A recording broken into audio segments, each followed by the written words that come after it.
வெற்றிவேல்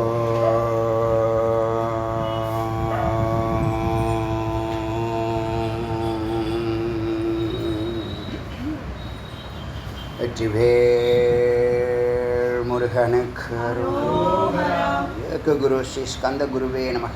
வந்தே குரு பரம்பரா. குரு பிரம்மா குரு விஷ்ணு குரு தேவோ மகேஸ்வரः குரு சாட்சாத் பரபிரம்மா தஸ்மை ஸ்ரீ குரவே நமः. குரவே சர்வலோகானாம் விசேஷே பவலோகினாம் குரவே சர்வவித்யானாம் ஸ்ரீ தக்ஷணாமூர்த்தயே நமः. ஓம் வாங்மே மனசி பிரதிஷ்டிதா மனமே வாசி பிரதிஷ்டிதம் ஆவிராவிர்மயேதி வேதஸ்ய மகாஈஸ்வர சுதம் தேவா பிரகாசீத அமேன அமோதாத்ரம் சந்தனாமி யதம் வதிஷ்யாமி சத்யம் வதிஷ்யாமி தன்மாம் அவது தத்வர்த்தாரம் அவது அவது மாம் அவது வர்த்தாரம் அவது வர்த்தாரம். ஓம் சாந்தி சாந்தி சாந்தி. இன்னைக்கு சௌபாகியலக்ஷ்மி உபனிஷத்தினுடைய 13வது மந்திரத்திலிருந்து சிந்திக்கலாம். நேற்று 12 மந்திரம் வரைக்கும் பக்தியை பற்றியும் கர்மகாண்டத்தை பற்றியும் சொன்னிச்சு. லக்ஷ்மியினுடைய மூல மந்திரத்தை எப்படி வடிவமைக்கிறது, யந்திரம் எப்படி அமைக்கிறது, எப்படி பூஜை பண்ணுறது, எப்படி ஜபிக்கிறது, இதெல்லாம் சொன்னிச்சு. அது வரைக்கும் வேதம், கர்மகாண்டம், பக்தி யோகம். இன்னையிலேருந்து இந்த மூணுத்தையும் கலந்துருக்கு. இந்த ஒரு உபநிஷத்து அதிசயமாக இருக்குது. மூணுத்தையும் கலந்துருக்கு. யோகத்தை சொல்ல போகுது இன்னையிலேருந்து. இறுதியில் இந்த யோகத்தினுடைய இறுதியில் ஞானமும் வருது. அதனால் இது ஒரு அரிய உபனிஷத்தாக அடியேன் கருதுகிறேன். அத்த ஹைனம் தேவா உச்சஸ்துரியயா மாயையா நிர்திஷ்டம் தத்துவம் பிரகீதி. நீங்கள் இந்த லக்ஷ்மிக்கு 3வது 1 2 3 கடந்து 4வது நிலைன்னு ஒன்று இருக்குதுன்னு சொல்கிறீங்க. துரிய ரூபான்னு சொன்னீங்களே, அதை பற்றிய ரகசியங்களை கொஞ்சம் சொல்லுங்கள், அறிவிங்க அப்படின்னு கேட்க தேவர்கள் சிஷ்யர்கள் நாராயணன் மகாவிஷ்ணு குருவாக இருந்து பதில் சொல்கிறார். தத்தேதீஷஹோவாச்ச யோகேன யோகயா யோகேன யோகோ ஞாத்தவியம். யோகத்தால் யோகத்தை அறிய வேண்டும். என்ன யோகத்தால் யோகத்தை அறியறது? யோகத்தை தியானத்தால் அறிய வேண்டும்னு அர்த்தம். யோகத்தை யோகத்தால் அறிய வேண்டும்னா யோகம்னா என்னங்கிறத தியானம் பண்ணுனா யோகம்னா என்னன்னு தெரியும். நீ சித்தே பரம்பொருளான சத்தை சந்திக்கிறது யோகம். அதுக்கு குரு உபதேசம் பண்ணுவாங்க, சிரவணமாகணும். அதனால் யோகத்தை அறியணும்னா யோகேன யோகோ ஞாத்தவியோ, யோகத்தை தியானத்தால் அறிவாயாக. யோகத்துக்கு சமாதின்னு ஒரு அர்த்தம் இருக்குது, கனெக்ஷன் ஒரு அர்த்தம் இருக்குது, இணைதல்னு ஒரு அர்த்தம் இருக்குது, தியானம்னு ஒரு அர்த்தம் இருக்குது. அப்போ யோகத்தை எப்படி அறிய முடியும்னா யோகத்தை தியானத்தினால தான் அறிய முடியும். பொதுவாக அனுஷ்டானம் சொல்கிறோம்ல, நீண்ட காலம் தீர்க்காலின் நிரந்தரிய ஸ்ரத்தையா வித்யா தபஷா பிரம்மச்சரியன்னு 4-6 வார்த்தைகள் இருக்குது. நீண்ட காலம் ஒரு காரியத்தை, தவம்னா என்ன அப்படின்னா ஒரு காரியத்தை நீண்ட காலம் பிரேக் இல்லாமல் நம்பிக்கையோடு குரு சொல்லி கொடுத்த வித்தியப்படி பிரம்மச்சரியத்தோடு தவம் பண்ணனா அது பேர் அனுஷ்டானம்னு பேர். அந்த அனுஷ்டானம் பண்ணுனா அது யோகம்னு பேர். அது எத்தனை காலம் நேற்றே அன்றைக்கே சொன்னேன் இல்லையா, இல்லறத்துக்காக, அதுக்கு முன்னாடி பிரம்மச்சரியத்துக்காக படிக்கிறதுக்காக 12 ஆண்டுகள் ஃபோக்கஸ் பண்ணணும், இல்லறத்துக்காக 12 ஆண்டுகள் ஃபோக்கஸ் பண்ணணும், தொழில் சார்ந்த விஷயத்தை 12 ஆண்டுகள் ஃபோக்கஸ் பண்ணணும், பொருளாதாரத்துக்காக 12 ஆண்டுகள்னு வச்சுங்களேன், மொத்தம் 48 வருஷம் ஆகுது இல்லையா. இந்த தொழிலையும் வருமானமும் ஒன்று தான். தொழில் வேறு, வருமானம் வேறு அல்ல, ரெண்டும் ஒன்று தான். அதனால் ஒன்றை கட் பண்ணால் 36 வருஷங்கள், அதோட 5 வயசு நமக்கு தெரியாமலே போயிடும். ஸோ 41 வருஷம் ஒருத்தவன் தவ வாழ்க்கையில் வாழ்ந்துட்டானா அதுக்கப்புறம் அவன் பிறக்கக்கூடிய எஞ்சி இருக்கக்கூடிய காலமும் சரி, அவன் எந்த பிறவி எடுத்தாலும் சரி, அவனுடைய வாழ்க்கை மேன்மையானதாக, முறையானதாக, வளர்ச்சிகரமானதாக இருக்கும். அதில் சந்தேகம் இல்லை. அதுபோல் இந்த தபஸை இப்போ தவம் பண்ணுறோம் பலன் கிடைக்கலையேன்னு சொல்லக்கூடாது. முதல்ல 3 விதமாக அது பலனை கொடுக்குது. அது கர்மா தெரிஞ்சுங்க. அப்போ உங்களுக்கு தெளிவு பிறந்துடும். பலன் 3 விதமாக கொடுக்கப்படுது. ஒன்று இன்ஸ்டன்ட், உடனடியாக 30 நாள் வேலை செஞ்சால் 30ஆவது நாள் உங்களுக்கு சம்பளம். புரிதலுக்காக சொல்கிறேன். இது உடனடி பலன், கர்மா அதனுடைய பலன். சிலது வருஷத்துக்கு ஒரு வாட்டி சம்பளம் கொடுக்குற மாதிரி ஃபிக்ஸடுக்காக உங்கள் பணம் எல்லாம் அதில் போட்டுக்கிட்டே வரப்படும். அது எதிர்காலத்திலேயோ அடுத்த ஜென்மாவிலேயோ கொடுக்கும். இப்போ நீங்கள் நேரடியாக வேலை செய்கிறீங்க, நேரடியாக பலன் வருது, அது பேர் திருஷ்டம்னு பேர். நீங்கள் வேலை செய்கிறீங்க, இந்த ஜென்மாவுடைய எண்டுக்குள்ளே கிடைக்கும், இல்லைன்னா வரக்கூடிய ஜென்மாவில் கிடைக்கும். அது பேர் ஆகாமியம், அது பேர் அதிர்ஷ்டம்னு பேர். இப்போ எனக்கு அதிர்ஷ்டம் கிடைச்சிடுச்சு அப்படின்னு சொல்கிறான்ல, லாட்டரியில் எனக்கு எப்பயோ ஏதோ எவ்வளோதோ 600 கோடியோ ஏதோ 300 கோடியோ 600 கோடியோ இப்போ விழுந்திருக்கு. தமிழர் ஒருத்தருக்கு யாருக்கும் 300 கோடி. அது அதிர்ஷ்டம்னு சொல்லுவோம். அதிர்ஷ்டம்னா என்னென்னா யாருக்கும் எதுவும் ஈஸியாக கிடைச்சிடாது. நல்லா புரிஞ்சுங்க. அவர் எப்போயோ எதுக்கோ ஏதோ ஒரு உத்தமமான வேலையை செஞ்சுருப்பார். அதுக்கு வேலை வர வேண்டிய பலன் வராமல் அவர் பிராரப்தம் முடிஞ்சிருக்கும். அடுத்த ஜென்மத்தில் அது குறிப்பிட்ட காலத்தில் அது வெளிப்படும். புரியுதா? அது பேர் அதிர்ஷ்டம்னு பேர். திருஷ்டம், அதிர்ஷ்டம். திருஷ்டம்னா நீ வேலை செய்கிற 30 நாள் வேலை செய்கிற 30ஆவது நாள் சம்பளம். அதிர்ஷ்டம்னா இந்த ஜென்மாவுடைய எண்டுக்குள்ளேயோ அந்த வருஷத்துக்குள்ளேயோ இல்லை 10 வருஷத்துக்கு ஒரு அக்ரிமெண்ட்டில் போகிறீங்களா, போகிறப்ப இவ்வளோ பணம் உங்களுக்கு கொடுக்குறேன், அது வரைக்கும் சாப்பாடு, ட்ரெஸ்ஸு, தங்குற இடம் கொடுக்குறேன், அப்படி கொடுக்குறாங்களா இல்லையா கம்பெனிஸ், ஃபாரின் கம்பெனிஸ் அப்படி பண்ண. அது சேர்ந்து வரும், மொத்தமாக வரும். அது பேர் அதிர்ஷ்டம். இன்னொன்று கர்மா இருக்குது. அது மெச்சூரிட்டி ஆனால் தான் உங்களுக்கு பலன் கொடுக்கும். அது என்னச்சு மெச்சூரிட்டி அப்படிங்கிறது? மெச்சூரிட்டி நான் நீ செய்த கர்மா அதனுடைய பலன் ஸ்டோர் ரூமில் உன்னுடைய சித்தத்தில் இருக்கும். இறைவன் தானே எஜமானன்.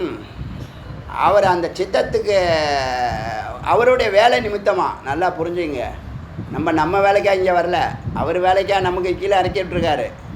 இது வரைக்கும் சொல்லாத கருத்து இது, நோட் பண்ணிங்க. எனக்கே தெரியும் உங்களுக்கு எது இவ்வளோ ஆடியோ போட்டிருந்தா கூட, 2000 ஆடியோ கிட்டத்தட்ட போட்டிருந்தா கூட எந்த கருத்து ஏற்கனவே சொல்லியிருக்கேன் சொல்லலைன்னு எனக்கு தெரியும். சில கருத்துக்களை வேணும்னே திருப்பி சொல்லுவேன். ஏன்னா அது மனனமாக வேண்டியது, உங்கள் ஆழத்தில் பதிய வேண்டிய இதுவாக இருக்கும். நீங்களும் அதை லைட்டாக எடுத்துக்கலாம். இதே ஓம் ஸ்ரீ மந்திரத்தை எனக்கு ஒரு ஐயங்கார் ஒரு விஸ்தாரமான பார்வையோடு நான் படிக்கிற காலத்தில் தரித்திரத்தில் இருக்கிறேன்னு எனக்கு உபதேசம் பண்ணார். ஆனால் அதை நான் இந்த மரமண்டை சரியாக புரிஞ்சுக்கல, இந்த அளவுக்கு ஸ்ட்ராங்காக சொல்லலை. சொன்னார், இதை மந்திரம் இதை ஜபிடா அவனுக்கு பணம் கிடச்சிரும் அப்படின்னு சொன்னார். ஆனால் அதுக்கு தீவிர கதி காட்டலை. நான் இங்கே தான் சென்னைக்கு வந்து தான் எப்படி சொல்கிறது, அதை லைட்டாக எடுத்துக்கிட்டேன். ஆனால் அதுக்கப்புறம் அது வீரியமிக்க மந்திரங்கிறது இப்போ தெரியுது. ஜபிக்கவே இல்லை, கடைசி வரைக்கும் ஜபிக்கவே இல்லைன்னு வச்சுங்க. இன்றைக்கி வரைக்கும் ஜபிக்கலை. சொல்லக்கூடாது, சில விஷயங்கள் சொல்லக்கூடாது. நீங்கள் அதை ஃபாலோ பண்ணுவீங்க. அதனால் சொல்லக்கூடாதுன்னு சில விஷயங்கள் சொல்லாமலே இருக்கேன். அது மாதிரி சில கர்மாக்கள் சுவாமி எஜமானன், அவர் தான் பிறவியை அலாட் பண்ணுறாங்க. சில பிறவி உடனே பிறக்குது, சிலதில் இந்த ஜட்ஜ்மெண்ட் ஆன பிற்பாடு பிறக்குது, சிலது ஜட்ஜ்மெண்ட்டுக்கு போக விடாமல் ஸ்டோர் ரூமில் இருக்கும் ஃபைல்ஸு, எல்லா ஃபைல்ஸும். அவருக்கு வேலாக வேண்டியது இருக்குல்ல. சுவாமிக்கு ஒவ்வொரு இடத்துல ஒவ்வொரு காரணத்துக்காக ஒரு காரியத்தை நடத்துவாங்கல்ல. அப்போ இந்த டேலண்ட் உள்ளவங்கள இவனை இங்கே யூஸ் பண்ணு, இந்த டேலண்ட் இருக்கிறவனா அவனை அங்கே யூஸ் பண்ணு, அந்த டேலண்ட் இருக்கிறவனா அந்த வேலைக்கு அனுப்புங்கிற தத்துவத்தில் காலம், இடம், நிமித்தம், இந்த பொருட்டுக்காக, இந்த காரணத்துக்காக இந்த நேரத்தில் இந்த ஊரில் இவனை போடு, அப்படின்னு 3 விதமான பிறவிகள் இருக்குது, கர்ம பலன் இருக்குது. புரியுதா? அனுபவத்துக்காக வந்திருக்குன்னா துக்க அனுபவமும் உண்டு, சுக அனுபவமும் உண்டு. அதனால் சில பேர் இப்போ என்னுடைய பார்வையெல்லாம் தொலைநோக்கு பார்வையாக தான் இருக்கும். தொலைநோக்கு பார்வைன்னா எப்பயுமே நான் 10 வருஷம் 20 வருஷம் கழித்து நடக்கக்கூடிய வாழ்க்கையை தான் பார்ப்பேன். இப்போ அன்றாட வாழ்க்கையை செஞ்சால் கூட, அன்றாட வேலைகளை செய்தால் கூட என்னுடைய தொலைநோக்கு பார்வையில் தான் என்னுடைய பயணம் இருக்கும். புரியுதா? அதனால் எப்பயுமே எந்த வேலை ஆரம்பித்தாலும் ஒரு பார்வை பார்த்துருவேன். 10 ஆண்டுகளுக்கு அப்புறம் இது எப்படி இருக்கும், 20 ஆண்டுகளுக்கு அப்புறம் ஒரு எப்படி இருக்கும், 30 ஆண்டுகளுக்கு அப்படி எப்படி இருக்குங்கிறதுல தான் இந்த சேலஞ்சை கையில் எடுத்தது. 1 கோடி சிஷ்யர்கள் டே 1 சொல்லியாச்சு, இடையில சொல்லலை. வெறும் சிஷ்யர்கள் சொல்லலை, வெறும் சப்ஸ்கிரைபரையோ உள்ளே சேர்க்குறவங்களே சொல்லலை, சிஷ்யர்கள்ங்கிற வார்த்தை சொல்லியிருக்கேன். சிஷ்யர்கள்ங்கிறவன் அவனை எஜுகேட் பண்ணி அவன் சமுதாயத்தில் அவன் 12 ஆண்டுகளுக்குள்ளே அவன் குருவாயிடணும். இருக்கிற எல்லா சிஷ்யர்களும் குருவாக இருந்தால் தான் இந்த சமுதாயத்தை 2500 வருஷமாக வஞ்சிக்கப்பட்ட இந்த சமுதாயத்துக்கு அமிர்தத்தை கொடுக்க முடியும். இதெல்லாம் நிறைய பிளான்லாம் சுவாமி ஆரம்பிக்க சொல்லியாச்சு. ஆரம்பித்து மெதுவாக பயணத்தை செய்யுங்கிறாரு, பிளான்லாம் கொடுத்துட்ருக்காரு. நான் அப்படியே ஃபாலோ பண்ணிட்டு வரேன். அப்பப்போ நான் உங்களுக்கு அந்தந்த இன்ஸ்ட்ரக்ஷன் கொடுக்குறேன், ஷேரிங் இருக்கும். இப்போது இந்த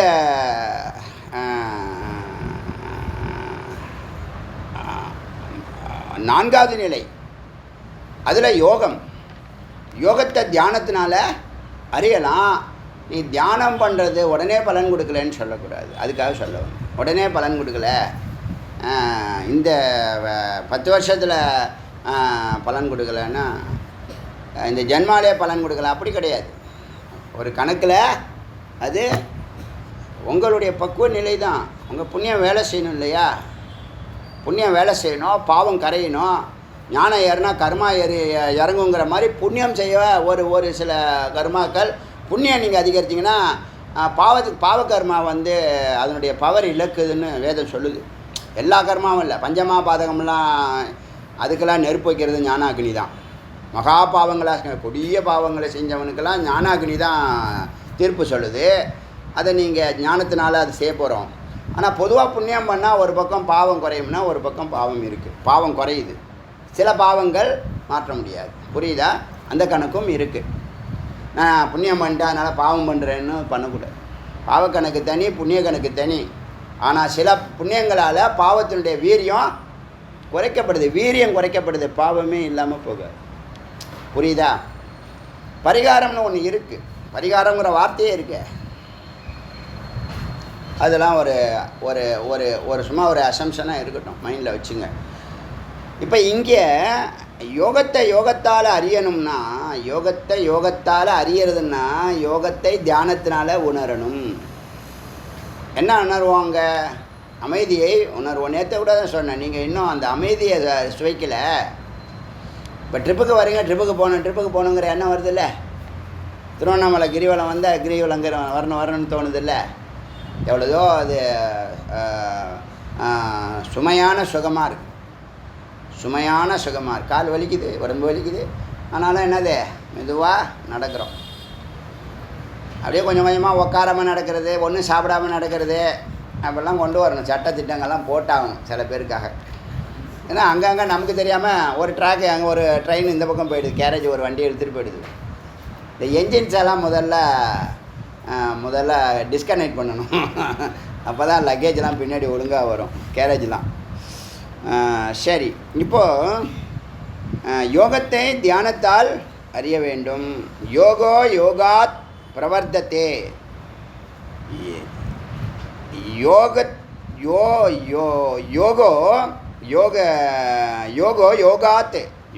யோகத்தால் வளர்கிறது. அடுத்த பயன், யோகத்தால் அறிய வேண்டும்னா யோகத்தை தியானத்தால் அறிய வேண்டும். யோகாத் பிரவர்த்ததே அப்படின்னு சொன்னால் யோகத்தால் வளர்க்க வேண்டும் அப்படின்னு சொன்னால் தியானத்தால் அமைதிங்கிற அந்த சமநிலை வளர்கிறது. தியானத்தால் அந்த யோகமானது வளர்கிறது, அந்த அமைதி நீண்ட நேரம் பிரவர்த்தத்தை வளர்கிறது, அந்த யோகா தொடர்கிறது. 5 நிமிஷம் தான் பண்ண முடியுது, 15 நிமிஷம் தான் பண்ண முடியுது, 25 நிமிஷம், அரை மணி நேரத்துக்கு மேலே பண்ண முடியலன்னுலாம் சொல்கிறாங்களே சில பேர். என்ன காரணம்? ஞானம் இல்லை. ஞானம்னா என்னல? தியானம் பண்ணுறதுக்கான ஒரு அறிவு இருக்குது. தியானம் பண்ணுறதுக்கு ஒரு அறிவு இருக்குது. அது விசாரம் கொடுக்குது. விசாரம் இருக்க அப்பா, நீ அவன்கிட்ட சொல்லி கெஞ்சிக்கிட்டுலாம் இருக்க வேண்டாம். நீ சொல்கிற சொல்லு, ஒன்று பேசுகிற பேச்சு, அந்த வாக்சக்தியில் ஓங்கார சப்த பிரம்மம்னு பேர். அதுக்கு ஓங்காரத்துக்கு சப்த பிரம்மம்னு பேர். உன்னோடு பொருந்தும், உன் உயிரோடு பொருத்தும், சித்தான உன்னோடு பொருந்தும், பரம்பொருளான சத்தோடு பொருத்தும். புரியுதா? சப்த பிரம்மம்னே பேர் அதுக்கு. இப்போ யோகோ யோகாத் பிரவர்த்தத்தே, யோகம் யோகத்தால் வளர்க்கப்படுகிறது, யோகம் தியானத்தினால் வளர்க்கப்படுகிறது. சமநிலையும் அமைதியும் அங்கே இருக்க உங்களுக்கு பிடிக்கும். இன்னும் கொஞ்சம் நேரம் இருக்கலாம், கொஞ்சம் நேரம் இருக்கலாம், கொஞ்சம் நேரம் தியானம் பண்ணலாம் அப்படிங்கிறது பிடிக்க ஆரம்பிச்சிடும். இது புரியுதா? சரி. ஷமாப்பைய நித்ராம். அப்புறம் இந்த தவநிலையில் எப்படி நீங்கள் லைஃப் ஸ்டைலை பண்ணிக்கணுங்கிற முறைகளை சொல்லுது. சமாப்பிய நித்ராம், ஓரளவுக்கு போதுமான அளவுக்கு தூக்கம். சுஜீர்னா அல்பபோஜி, நீங்கள் சாப்பிட்ட சாப்பாடு செரித்ததுக்கப்புறம், அண்டர்லைன் பண்ணி, சாப்பிட்ட சாப்பாடு செரித்ததுக்கப்புறம் அல்பபோஜி, கொஞ்சமாக சாப்பிடணும். சிரமத்தியாஜ, ரொம்ப சிரமத்தோடு பண்ணக்கூடாது, ரொம்ப கஷ்டப்பட்டு செய்வேன். நான் அந்த காலத்துலேருந்து சொல்லியிருக்கேன், பசங்களை கூட சொல்லுவேன். படிக்கிறது ஒரு டார்கெட் ஃபிக்ஸ் பண்ணுறீங்கன்னா, நீங்கள் அறிவு நிலைகளை சேர்த்திங்கன்னா அங்கே சிரமமே இருக்காதுங்க. நல்லா புரிஞ்சுங்க. அறிவு இல்லாமல் தான் கஷ்டப்படுறான் எல்லாருமே. அறிவு நிலை அங்கங்கே ஒரு பாயிண்ட் இருக்குது, அதை பிடிச்சிங்கன்னா ஈஸியாக போய்டும். ஏன்னா அங்கே கர்மாவே இல்லை. புரியுதா சொல்கிறது? அப்போ நீங்கள் உயிரில் இருந்து வேலை செய்கிறீங்க. நீங்கள் உடம்புல செஞ்சால் 50 கிலோ தூக்கலாம், மனதில் செய்தால் பயிற்சி முயற்சினால் 500 கிலோ தூக்கலாம். உயிரில் செய்தால் உங்களுக்காக 5000 கிலோவை மற்றவர்கள் தூக்குவார்கள். புரியுதா? உங்களுக்கு காரியம் நடக்கும். அதுதானே தானே. இப்போ ஷோலில் பண்ணும்போது, உயிரில் இருந்து பண்ணும்போது அதனுடைய வல்லமை இன்ஃபினிட்டிவ். அதனால் சுஜீர்ணா அல்பபோஜி சிரமத்தியாஜ்ய, சிரமத்தோடு செய்யாத, சிரமத்தை விட்டுடு. கஷ்டப்பட்டு கடினமாக ரத்த வேர்வை சிந்தனைலாம் சொல்லாது. அறிவு இருந்தால் அந்த மாதிரி செய்ய மாட்டேன். ஏதோ அங்கே இருக்கிற சூட்சமாக அது புரிஞ்சிச்சுன்னா ரைட். சிரமத்தியாஜ்ய பாதே விவிக்த பிரதேஷ், உன்னுடைய தியானத்துக்கு தடையாக இருக்கக்கூடிய இடத்துல இருக்காது. நகர்ந்து ஓரமாக போயிடு. ஊருக்கு வெளியோ ஆத்தங்கரையிலையோ எங்கேயாவது ஒரு இடத்துலையோ. அது பொதுவாக சன்னியாசிகளுக்கு உள்ள கருத்து இது. நீங்கள் மொட்டை மாடி தான் நமக்கு எல்லாமே. தவபீடமே மொட்டை மாடி தான். ஏகாந்தமாக ஒரு ரூம் வேணால் பொருளாதாரம் இருக்கிறவங்க செட் பண்ணிக்கங்க, அவ்வளோதான். பொருட்கள் எதுவுமே இருக்கக்கூடாது. ஒரு இஷ்ட தெய்வம் இருக்கணும், ஒரு பீடம் இருக்கணும், ஒரு விளக்கு இருக்கணும். வேறு எந்த பொருளும் இருக்கக்கூடாது. சட்டு முட்டு சாமான் எதுவுமே இருக்கக்கூடாது. ஏன்னா அதெல்லாம் பார்த்தீங்கன்னா அதை பற்றி சிந்திக்க ஆரம்பிச்சு சம்சாரம் ஆகிடும். புரியுதா விஷயம்? விவிக்த சிரம தியாஜ்ய பாதே விவிக்தோ பிரதேச, தடையற்ற பிரதேசங்களில் உட்காரணும். சதா சீத நிஸ்திருஷ்ண ஏவ பிரயத்னம், எந்த ஒரு ஆசையுடைய டார்ச்சர்லையோ தாகத்துலையோ, எந்த ஒரு தாகமாக இருக்குது தண்ணி குடிக்காமல் தியானம் பண்ணுறேன்னு பண்ணக்கூடாது. ஆரம்பத்திலே முன்னாடியே தண்ணி குடிச்சிடு. பசியோடு தியானம் பண்ணக்கூடாது. பாதி அளவுக்கு எப்போதும் இருக்கணும் சாப்பாடு. அந்த மாதிரி ஒரு கணக்கில் சீத நிஸ்திருஷ்ண, நல்ல குளிர்ந்த, எந்த தாகமும் ஆசையும் இல்லாத நிலையில் ஏவ பிரயத்தனம் அதுவா பிராணாரவுதேனா பிராணாயாமம் செய்து நிஜ அபியாச மார்க்காத்து, தன்னுடைய வழியில் அபியாசத்தை இந்த பிராணாயாம அபியாசத்தை தன்னுடைய வழியில் குரு சொல்லிக் கொடுத்தபடி செய்யணும். புரியுதா? அனுஷ்டானம்னா என்ன? 6 தத்துவங்கள் உள்ள ஒரு பேக்கேஜ். புரியுதா? அனுஷ்டானம்னா என்னது? 6 தத்துவம் உள்ள ஒரு பேக்கேஜ். அதனால் அந்த அனுஷ்டானங்கிற வார்த்தை மிக மிக முக்கியமான வார்த்தை.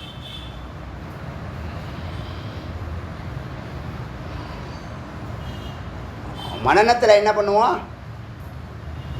சிரவணம் முடிக்க போகிறோம். இப்போ 92வது உபநிஷத்தா, இன்னும் ஒரு 10 இருக்கா, 102, 16 இருக்குது, 108க்கு. அது இந்த வருஷத்துக்குள்ளே முடிச்சிடுவோம். ஸோ 2026 மனனம் ஸ்டார்ட் பண்ணுவோம். மனனம்னா மனனத்தில் 2 இருக்குது, ஸ்தூலம் சூக்ஷ்மம். ஸ்தூல மனனங்கிறது தத்துவமசிங்கிறத குரு உங்களுக்கு உபதேசம் பண்ணுவாங்க. அதை பலவிதமான கம்பேரிட்டிவ் ஸ்டடியெலாம் பண்ணி பல வாக்கியங்களை விசாரம் செய்து நீங்கள் தத்துவமசிங்கிறத உணர்த்துவாங்க. நீங்கள் அதை நல்லா அதை சந்தேகங்களை எல்லாம் கேட்டு சந்தேகமில்லாத நிலையில் நேத்தின்னு இதெல்லாம் நான் இல்லை, இதெல்லாம் நானாக நினச்சிக்கிட்டு இவ்வளோ நாள் வாழ்க்கையில் நிறைய நேரத்தை வீணடிச்சிருக்கேன். அகம் பிரம்மாஸ்மிங்கிற அந்த ஸ்புரணம், அந்த ஸ்புரிப்பு, அந்த உணர்வு, அந்த அனுபவம், அந்த அனுபூதி கடைசி வார்த்தை, அது ஏற்படுற வரைக்கும் தொடர்ந்து அந்த வார்த்தைகளை ஏகாந்தமாக இருக்கும்போது சிந்திக்கணும். சுவாமிநாதன் மிஸ்ஸஸ் ஜி ஒரு ஏகாகிர சித்தமாக சிந்திச்சுட்டே இருக்கார் ஜி, ஒன்று தான் சிந்திக்கிறாரு. ஒரு பயமாக இருக்குது அவங்களுக்கு. ஒன்றும் ஆகாது. ஞானத்தில் எந்த சைடு எஃபெக்டும் கிடையாது. நல்லா புரிஞ்சுக்கங்க. நம்ம மந்திரமோ தந்திரமோ யந்திரமோ கிடையாது, வெறும் ஞானம்தான். மேக்சிமம் அமைதியாக இருப்பார், சாந்தமாக இருப்பார், ஆனந்தமாக இருப்பார். வேறு ஒன்றும் ஆகாது. வீட்டில் அந்யோன்யம் இருக்கும், அமைதி இருக்கும். அவங்க வேலையை அவங்கவுங்க பார்ப்பீங்க. எப்பேற்பட்ட பிரச்சனையாக இருந்தாலும் அவர் சால்வ் பண்ணுவார். அதெல்லாம் பல கோடி ஜென்மாவுடைய முடிவு இது. இந்த நிலைக்கு அவன் தவம் பண்ணிகிட்டு இருக்கான். உங்களுக்கு சந்தர்ப்பம் வரும்போது குரு வராங்க, தொடுறாங்க, அது தீட்சை ஆகிடுது. சில பேருக்கெல்லாம் 2000 ஆடியோ கேட்டு இப்போ தான் கொஞ்சம் கொஞ்சம் அனுபவம் எட்டி பார்க்குதுன்னு சொல்கிறாங்க. சில நேரம்லாம் திட்டியிருக்கேன், கோபத்திலே திட்டியிருக்கேன். இவ்வளோது கேட்டு அறிவிலே நின்னா எப்படி? எப்போ அனுபவம் வரும்னா கொஞ்ச நாள் தியானம் பண்ணால் அனுபவம் வரும். ஒரு 3 மணி நேரம் ஏகாந்தமாக இருந்தாலே அனுபவம் வந்துடுங்க. ஏகாந்தமாக நீங்கள் ஒன்று கண்டினியூவாக இருக்கணும். 3 ஹவர் நீங்கள் லாக் பண்ணிக்கணும் உங்களை. மொத்தமே 21 ஹவர் தான் இருக்குன்னா என்ன பண்ணுவீங்க? உங்கள் லைஃப்பை 3 ஏழாக பிரிச்சுக்குவீங்க. இப்போ 24 ஹவர் இருக்குது. 3 ஹவர் உங்களுக்கு இல்லை. உங்களுடைய அனுபூதிக்காக நீங்கள் அதை லாக் பண்ணுங்கள், ரிசர்வ் பண்ணுங்கள். தப்பே இல்லை. 3 ஹவர்லாம் 3 நிமிஷத்தில் போய்டுங்க. எனக்கெல்லாம் 3 நிமிஷத்தில் போய்டுங்க. ஆனந்த நிலை வேறு, ஏகாந்த வேறு, அனுபூதி வேறு. வேறு என்ன வேணும்? அப்புறம் கிளாரிட்டி, அப்புறம் வல்லமை, இறைநிலை, எத்தனை வார்த்தை இருக்குது.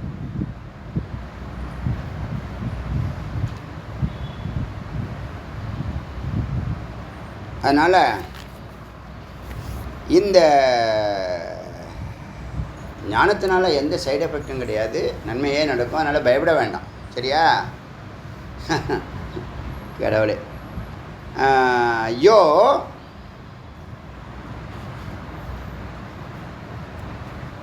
அப்பிரமத்தஸ்து,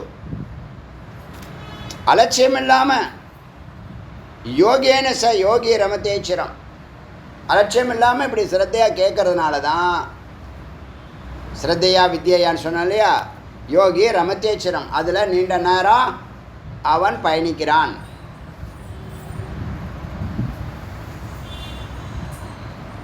யோகம் நீடிக்கிறது, யோகம் பிரவர்த்தமாகிறது, வளர்றது, டெவலப் ஆகிறது.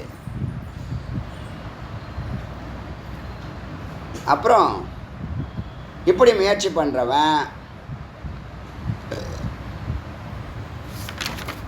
தொடர்ந்து அனுஷ்டானம் செய்ய ஒரு மூச்சு பயிற்சி சொல்லுது. நம்ம பிராணாயாமத்தை தவிர வேறு எந்த மூச்சு பயிற்சியை ரெக்கமெண்ட் பண்ணுறதில்லை. இருந்தாலும் இருக்கிறதே சொல்கிறேன். வக்திரேன பூரிய வாயால் இழுக்கிறது. மூக்கால் இழுப்போம்ல, இது வாயால் இழுக்கிறது. வாயும் குத்தம் வஹ அனிலையே அபானயம் ஆக்கர்ஷ திருத்துவா, அதாவது அபான வாயுவை கீழேருந்து இழுக்கிறது. வாய்வாலை ஃபுல்லப் பண்ணிக்கிறது, உள்ளே போன காற்று பிராண காற்று. அப்புறம் கீழே எருவாயை மூடுறது, இழுத்து பிடிக்கிறது. அதனால் அப்பானன் மேலே ஏறும். ஸ்வ அங்குஷ்டாத்தியா உங்களி வர கரத்தலையோ ஷடு அபிரேவம் நிருத்தைய ஸ்ரோத்ர நேத்திர நஷாப்புட்ட யுகலமதாம் அனேன. அதாவது கட்டைவிரல், கைகள், 2 கைகள் இதெல்லாம் சேர்த்து கண், காது, மூக்கு மூடணும். 6 துளைகள், வாய் 1 7. வாய் தானாக மூடிக்கலாம். கண்ணை எப்படி மூடுறது, இப்படி மூடி காதை மூடி மூக்கையை மூடுறது. புரியுது? எந்த விரல் வேணாலும் யூஸ். ஒரு மெத்தடாலஜி இருக்குது, ஒரு யோகமே இருக்குது, ஒரு முத்ராவே இருக்குது. 3 கண், காது, மூக்கை மூடக்கூடிய. அப்படி மூடி இருந்தால் ஸ்ரோத்ர நேத்திரச்ச நசாப்புட்டம் யுகலம் அதோ அனேன மார்க்கேன சம்யக் பஷ்யந்தி. அமைதியாக அந்த பரம்பொருளை சத்தை தியானித்தால் பிரத்யாம்ச பிரணவ பகுவித ஓங்காரத்தை அதோடு சேர்த்து ஜபித்தால் தியான சலீனம் சித்தா. உன்னுடைய சித்தானது தியானத்தினால சத்தோட லயமாகும். பிராணாயாமத்தில் தியானம் பண்ண சொல்கிறாங்க. புரியுதா? அதான் விஷயம். சிரவண முக நயன நாசா நிரோத. காது, வாய், கண், மூக்கு இதெல்லாம் மூடுறதுனால சுத்த சுஷ்மனா சரணோ ஸ்புடம். இந்த காத்தானது, காற்றுனா பிராணனுக்குள்ளே சைத்தன்யம் இருக்குது, சித்து இருக்குது. நம்ம பிராணன் தான் சொல்லுவாங்க, சித்தை தனித்து சொல்கிறது இல்லை. அடியான் உங்களுக்கு புரியறதுக்காக சொல்கிறேன். பிராணன் மேலே ஏறுறது, சித்து மேலே ஏறுறது. பிராணன் இந்த வாகனமாக பயன்படுத்தி எங்கே ஏறுதுன்னா சகசிராரம், நடுநாடு மூலியமாக மேலே சகசிராரம் ஏறுவது உறுதி. அமலம் சுரியத்தே நாதக. அப்படி பயணிக்கும்போது ஓங்கார ஜபம் சத்தம் கேட்கும். அது இந்த ப்ராக்டிஸ் பண்ணாலே, பிராணாயாமம் ஒழுங்காக பண்ணாலே ஓங்காரம் ஆட்டோமேட்டிக்காக வந்துடுங்க. பிராணன் நடுநாடியுள் நுழைய ஓம் தெளிவாய் கேட்கும். அதான் அர்த்தம் அங்கே. விசித்திர கோஷ சம்யுக்தா அநாகத்தே ஸ்ரூயத்தே துவனிகி. இந்த அநாகத்தங்கிற ஹிருதயத்திலிருந்து சப்தமானது பலவிதமான இசைப்பொருட்களோட கேட்கும். இது ரொம்ப ஏகாந்தமாக அமைதி, மகா அமைதி, அதீத அமைதிலாம் சொல்லுவாங்க. இந்த நீங்கள் தியானத்தில் நேரமாக ஆக உங்களுடைய அந்த நிலை இருக்குல்ல, அந்த ஸ்ட்ரைவ்னு 2 வார்த்தை இருக்குது. ட்ரைவ்னா இப்போ ட்ரைவ் சொல்கிறேன். ஸ்ட்ரைவ்னா கடினமாக பயிற்சி பண்ணுறது, முயற்சி பண்ணுறது. அது ஸ்ட்ரைவ் இல்லை, அது சொல்லலை, ட்ரைவ் சொல்கிறேன். அந்த பயணத்தில் இந்த சகல சப்தங்களும் உங்களுக்குள்ளே இருந்து கேட்கும். 12 விதமான ஒலிகளை சொல்லுவாங்க, பொதுவாக சொல்லுவாங்க. அதெல்லாம் தானாக அதெல்லாம் வரும். அதை நோக்கிலாம் நீங்கள் பயணிக்கல, நீங்கள் சத்தை நோக்கி பயணிக்கிறீங்க. இப்போ எப்படி சௌபாகியலட்சுமி 92வது படிக்கட்டில் ஆசீர்வாதத்துக்கு வந்தாங்களோ, ஆச்சரியமாக இருக்கா இல்லையா? சௌபாகியலட்சுமி தேடி வந்துட்டாங்க நம்ம பயணத்தில். சௌபாகியலட்சுமி எதிர்பாராத இன்ப அதிர்ச்சியை கொடுக்குறாங்க. உங்களால் இந்த மந்திரத்தினால எத்தனை கோடி மக்களுக்கு இந்த ஸ்ரீம் மூல மந்திரம், தரித்திரத்தை நாசம் செய்யக்கூடிய மந்திரம் ஜெயிக்கும். வீரியமிக்க மந்திரம். நம்பிக்கையோடு ஜபிச்சு பாருங்கள். சூரியத்தை தனுகி பல ஒலிகள் கேட்கும். திவ்ய தேக, அதாவது சுத்த தேகம் கிடைக்குங்கிற சொல்லுது. திவ்ய தேகம் தேஜஸ்வி, உனிய பிரகாசிக்கும். திவ்ய கந்தோ, உடலில் நறுமணம் வீசும். அப்யாரோகவான், நோயற்ற சுத்த தேகம். நோயற்ற தேகம் உனக்கு உருவாகும், நோயற்றவனாகிறான். சம்பூர்ண ஹிருதய சூன்ய, ஹிருதயத்தில் எந்த எண்ணமும் இருக்காது. அமைதியாக நிச்சலமாக ஸ்வரூபத்தில் இருக்கீங்க. சத்து இது இல்லை, மனம் இல்லை, புத்தி இல்லை, அகங்காரம் இல்லை, சித்தமும் இல்லை. அகங்கிற நீங்கள் சித்தா சத்தில் இருக்கீங்க. அமைதி ஆனந்தமாக அனுபவிச்சுட்ருக்கீங்க.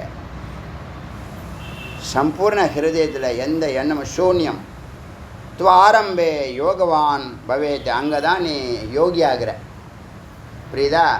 ஞானத்தை சிரவணம் பண்ணுறீங்க. ஞானத்தில் யோகம் 3வது நிலையாக நம்ம 4ஐயும் வச்சுருக்கோம்.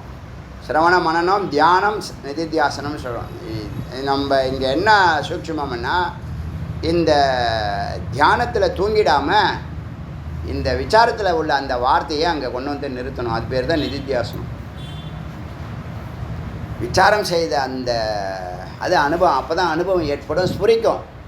சில விஷயங்கள் சில நிலைகளில் தான் அது வேலை செய்யும். ஒரு நிலையை தொட்டதுக்கப்புறம் எல்லா நிலையிலையும் வேலை செய்யும். அது வரைக்கும் படிப்படியான நிலைகள் இருக்குது. அதனால் சிரவணம், மனனம், தியானம், நிதித்தியாசனம். தியானங்கிறத என்னை பொறுத்த வரைக்கும் ஏகாந்தத்தை தியானம்னு சொல்கிறேன். நிதித்தியாசனம்னா நீ கண்ணை மூடிக்கிட்டு அந்த வார்த்தையை சிந்திச்சாலே அது தியானம்தான். விழிப்பு நிலையில் இருப்பீங்க. இங்கே தான் நிறைய பேர் ஏமாந்து போகிறான், பிளாக் ஹோலில் மாட்டிக்கிறான், தூங்கிடுறான். ஏன்னா விசாரம் இல்லைல்ல. யோகிகளுக்கு விசாரம் கிடையாது, ஞானிகளுக்கு விசாரம் உண்டு. ஞானிகள் எப்போதும் விழித்திருக்கிறான், எப்போதுமே தூங்குறதில்லை ஞானிகள். ஞானிகளுக்கு தூக்கம் அவசியம் இல்லை. நான் கடந்து இப்போ சமீப காலமாக நல்லா எல்லாத்தையும் அனுபவிக்கிறேன். வெறும் அரை மணி நேரம் தூங்கினா போதுங்கிற மனநிலை இருக்குது. எந்த குறையும் இல்லை. வெறும் அரை மணி நேரம். அதை தான் கடைசியாக சொல்கிறேன் சுவாமிநாத சுவாமிகிட்ட. ஒரு அரை மணி நேரம் தான் தூங்க முடியா அப்படின்னு. இப்போ சமீப காலமாக இந்த ஒரு வருஷமாக வச்சுங்களேன், இந்த இது ஆரம்பித்தாலும் போன சித்ரா பௌர்ணமியிலேருந்து இன்றைக்கி வரைக்கும் அரை மணி நேரம் கன்ஃபார்ம். 2 மணி நேரம் படுத்திருந்தா கூட அரை மணி நேரம் கன்ஃபார்மான ஆழமான இந்த அடுத்த நாள் வேலை செய்யறதுக்கான சக்தி கிடைச்சிடுது. எனக்கு பூஜை காலையில் சிறப்பாக பண்ணால் போதும். உற்சாகமாக உத்வேகமாக பண்ணணும். எனக்கு அது முக்கியம். இப்போல்லாம் நாளுக்கு நாள் அந்த பூஜையை நல்லா சிறக்குது. பெரிய வரம் அது. பக்தி யோகத்தில் விஸ்வரூபம் என்னென்னா, அடியனுடைய வாழ்க்கையில் ராஜகோபுரம் ஒரு மைல்கல் எனக்கு. நான் அதை அப்போ செய்யும்போது தெரியலை, இப்போ தெரியறது. வேல் பூஜையும் 10 ஆண்டுகள் கடந்து போனப்போ தெரியலை, 10வது ஆண்டில் அது புரிஞ்சிச்சு. இப்போ நித்திய கிரிவலம் இதெல்லாம் பக்தி யோகத்தில் அடியனுடைய மைல்கல்கள். ஆனால் நான் அப்படி இருந்து இருக்கிறத விட இந்த ஞான யோகத்தை, இந்த 2500 வருஷமாக வஞ்சிக்கப்பட்ட இந்த இனத்துக்கு கண்ணை திறக்கணுங்கிற முயற்சியில் ஈடுபட போகக்கூடிய தருணம் இருக்குல்ல, அதுதான் எனக்கு வேலையாக நினைக்கிறேன். இது நாள் வரைக்கும் ஆனந்தமாக நினச்சேன், இது நாள் வரைக்கும் ஒரு யோகமாக நினச்சேன், இது நாள் வரைக்கும் ஒரு ஹாபியாக நினச்சேன். இதுவும் ஹாபியாக தான் பண்ண போகிறோம். ஆனந்தம்தான் பிரதானம், அதில் ஒன்றும் மாற்றுக்கிறது இல்லை. அந்த அமைதி ஆனந்தமும் டிஸ்டர்ப் ஆகாது. ஆனால் அது நல்ல கதியில் மக்கள்கிட்ட கொண்டு போய் சேர்க்கணும். எல்லார் வாயிலும் உபனிஷத்துங்கிற வார்த்தை வரணும். ஞானம், முருகன்னா ஞானம் எல்லாருக்கும் தெரியும். ஞானம்னா உபனிஷத்துக்குள்ளே இருக்குது. ஞானம் எங்கே இருக்குன்னா ஞானம் உபனிஷத்துக்குள்ளே இருக்குங்கிற அமிர்தம், ஞான அமிர்தம் உபனிஷத்துங்கிறது மக்களுக்கு தெரியணும். நீங்கள் எல்லோரும் உங்களுக்கு சார்ந்து இருக்கிற 10 பேருக்கு கண்ணை திறந்து விடுங்க. அப்படி தான் இது இந்த அக்னி, ஞான அக்னி இந்த நாடு ஃபுல்லாக பரவணும். இந்த ஞான அக்னி இருக்கிற கல்மஷங்களெல்லாம் எரிச்சு இந்த தமிழ்நாடு, இந்த இனமும் மேன்மை பெறும், நிரந்தரமாக ட்ரெடிஷ்னலாகும். அதனால தான் 32 பீடம் உருவாக்க போகிறோம்.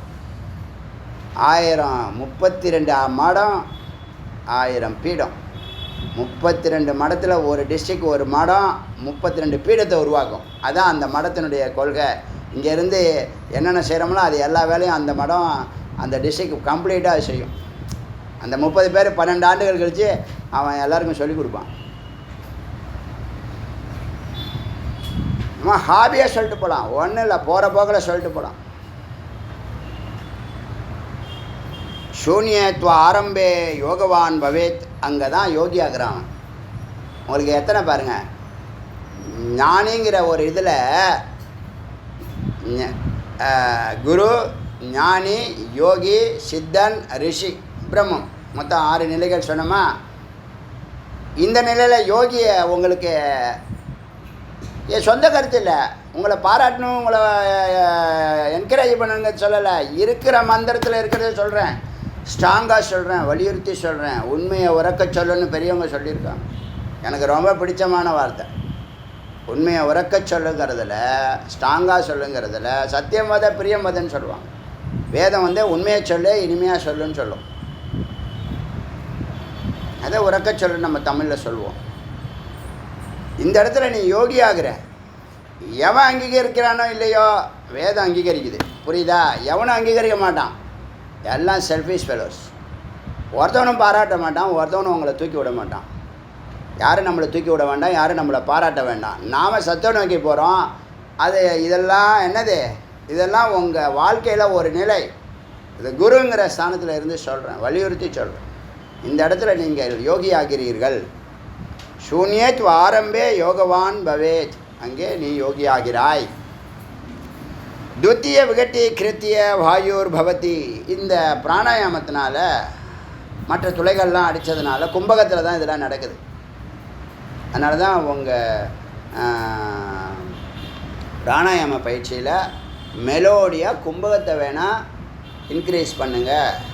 மெலோடியாக சனை சனகி உப்பரமேத், மெது மெதுவாக மேலேறுவாய். புரியுதா? ரொம்ப தீவிரகதி எங்கேயுமே கிடையாது. அப்படி இருந்தால் விகட்டி கிருத்திய தொடர்ந்து காற்று என்ன பண்ணும்னா மற்ற துளைகளெல்லாம் உடச்சிக்கிட்டு வாயுர் பவத்தி மத்தியக சுஷ்மனாவில் தொடர்ந்து அது பயணிக்க சகசிராரம் சென்றடைகிறது. ஆச்சா? அடுத்தது பிராணாயாமத்தினால் கிடைக்கக்கூடிய சித்தானது சத்தோடு சேர்வதற்கான வழி சுஷ்மனா நாடி. அந்த சுஷ்மனா நாடி தொடர்ந்து நீ அதீதமான அமைதியில் யோகியாகிறாய். இல்லையாச்சா? யோகிங்கிற அங்கீகாரத்தை கொடுக்குது. அந்த நிலையை தொடர்றவங்க சந்தேகம் வேணாம், நான் வந்து ஞானியா, எனக்கு ஞானம் வந்துருச்சா, நான் யோகியா, நான் யோகமா, நீங்கள் சந்தேகமாக பட வேண்டாம். இருக்கிற மந்திரத்தை விசாரம் பண்ணும்போதே உங்களுக்கான பதில் வரும். நீங்கள் அதை உங்களோட கம்பேர் பண்ணிக்கிட்டு சில பேர் கடந்திருப்பீங்க, சில பேர் கடந்துக்கிட்டு இருப்பீங்க, சில பேர் கடக்க போகிறீங்க. அதுதான் வித்தியாசமே தவிர இது நமக்கு எட்டாத கனி கிடையாது. இது எல்லாரும் செய்யக்கூடிய தவறு. இது எட்டாத கனி, எட்டாத கனி, எட்டாத கனி. நமக்கு வருமா, நமக்கு வருமா? உங்களுக்கு தான் வரும், உங்களுக்கு தான் வரும், உங்களுக்கு தான் வரும். வேறு யாருக்கு வரப்போகுது? ரொம்ப எளிமையாக சொல்கிறேன். என்னை போன்ற சாமானியர்கள் இந்த அளவுக்கு பேசுகிற அளவுக்கு இருக்கோம்னா நீங்கள் கேட்குறது ரொம்ப எளிமையாக பிடிச்சிடலாம். சொல்லிக் கொடுக்கறதுக்கு ஆள் இருக்கே, மகிழ்ச்சியாக பிடிச்சிடலாம். யாரும் அங்கீகரிக்க வேண்டாம், வேதம் நம்மளை அங்கீகரிக்குது. நாம் எத்தனையோ அதிசயங்கள் வரக்கூடிய எதிர்காலங்களில் செய்ய போகிறோம்.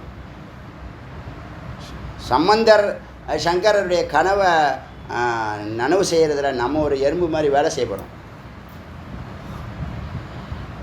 அதனால் இந்த பிராணாயாமத்தில் கும்பகத்தில் செய்யக்கூடிய இதை வந்து கொஞ்சம் கொஞ்சமாக, தீவிரகதி கூடவே கூடாது. புரியுதா? தீவிரகதி கூடவே கூடாது. மெலோடியாக தம் கட்டக்கூடாது, ஓவராக தம் கட்டக்கூடாது, அப்படியே போட்டுக்கிட்டு மல்லு கட்டக்கூடாது. மெலோடியாக செய்யணும். உன்னால் முடிஞ்ச அளவு கொஞ்சம் கொஞ்சமாக செய்யும், ஒன்றும் அவசரம் இல்லை. ஆர்வம் வரத்தான் செய்யும், உற்சாகம் வரத்தான் செய்யும். ஆனால் நீ வந்து அவசரப்படாமல் பொறுமையாக நிதானமாக யோகத்தை யோகமாக செய்யணும். அப்படி செய்தால் நீ மேலே ஏறுற. ஆச்சா? அதோட அந்த மந்திரம் முடியுது. அடுத்த மந்திரத்துக்கு வருது. துருடாசனோ பவேத் யோகி.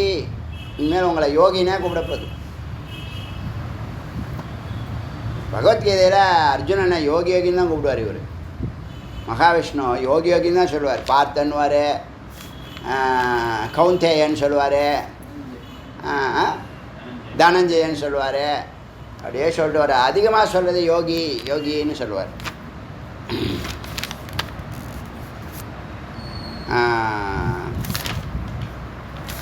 மிக முக்கியமான மந்திரம் வரப்போகிறோம் இப்போது.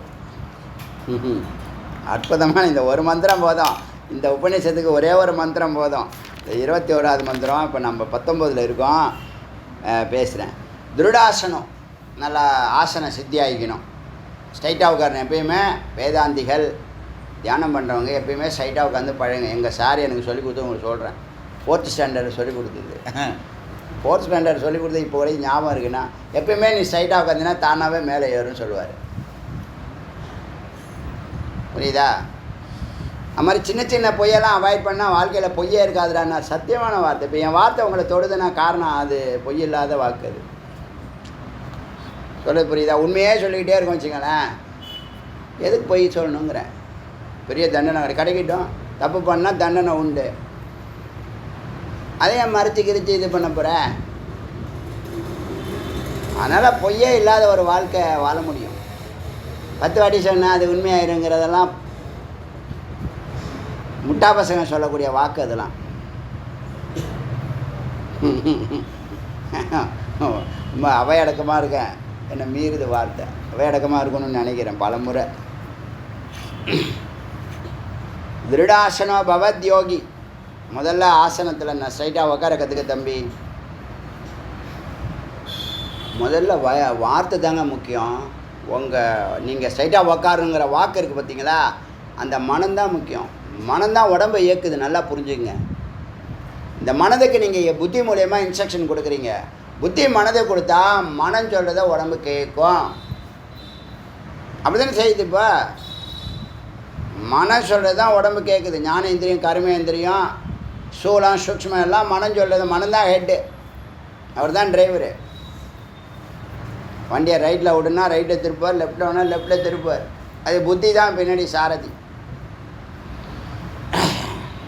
திருடாசனம் பவேத் யோகி. எப்பயுமே அரை வயிறு இருந்தால் ஸ்ட்ரைட்டாக உட்கார முடியும். அது ஒரு முக்கியமான பாயிண்ட்டு. வேல் பூஜைக்கு நைட்டு வரணும்னு நினைக்கிறேன். ஆனால் ஃபுல் கட்டிடுறது. கட்டிவிட்டு அவ்வளோதான், பேன்னு தூங்குறது. என்னத்த சொல்கிறது, தவக்கலை அந்த சன தவக்கலை படுத்து கிடக்கிற மாதிரி இப்படி பண்ண. காலையில் பொழுது விடிஞ்சிச்சா வேல் பூஜைக்கு போகணுன்னு சொன்னேன். என்னை எழுப்பில் யாருமே. என்கிட்ட கேட்டால் நைட்டு சாப்பிடாம படு, நீ நைட்டெல்லாம் தூங்க மாட்டேன். சும்மா தொப்பையும் தந்தையும் வாயும் வயிறுமா இருந்தால் என்ன அர்த்தம்? அதனால் பாதி வயிறு இருந்தாலே, எப்பயுமே வயிறு பெருக்காமல் இருந்தாலே இப்படி ஆயிரும். தியானம் பண்ண முடியாது, ஒரு மண்ணாங்கட்டியும் பண்ண முடியும். அதனால் வயிற்றை குறைச்சி தொலை. ஆணாக இருக்கட்டும் பெண்ணாக இருக்கட்டும், அதில் பேதம்லாம் இல்லை. வயிற்றை குறைச்சின்னா நோய் முதல்ல குறையும். Stomach is a factory of bacteria and virus. எல்லா பிரச்சனையும் வயிற்றுலேயும் தான் ஆரம்பிக்குது. திருடாசனோ பவத் யோகி. பத்மாத்திய ஆசனம் சம்சிதக. பத்மாசனம் போன்ற ஆசனம் நீங்கள் பயன்படுத்தலாம். இப்படி நீ ஸ்ட்ரைட்டாக உட்காந்தினா விஷ்ணோர் கிரந்தி பேதாத் பரமானந்த சம்பவக. இப்படி கும்பகம் பண்ணி பத்மாசனத்தை உட்காந்து கும்பகம் பண்ணி சத்த தியானம் பண்ணால் பிரம்மகிரந்தி தொலைச்சிக்கிட்டு போகிற ஆணவம் கர்ம மாயை ஏதோன்னு நினச்சிக்காதீங்க. விஷ்ணு கிரந்தி, பிரம்ம கிரந்தி, ருத்ர கிரந்தின்னு அது நம்மளுக்கு புரியறதுக்காக சொல்லுது. ஆணவம் கர்ம மாயை தான் இந்த 3 கருத்து, 3 கிரந்தி, 3 முடிச்சு. அது நம்மளை கட்டி வச்சிருக்கு. நாம் இன்னொருத்தவங்களை 3 முடிச்சா போட்டு நம்மளே கட்டிக்கிறோம். இப்போ தான் தெரியுது 3 முடிச்சுக்க அர்த்தம் என்னன்னு.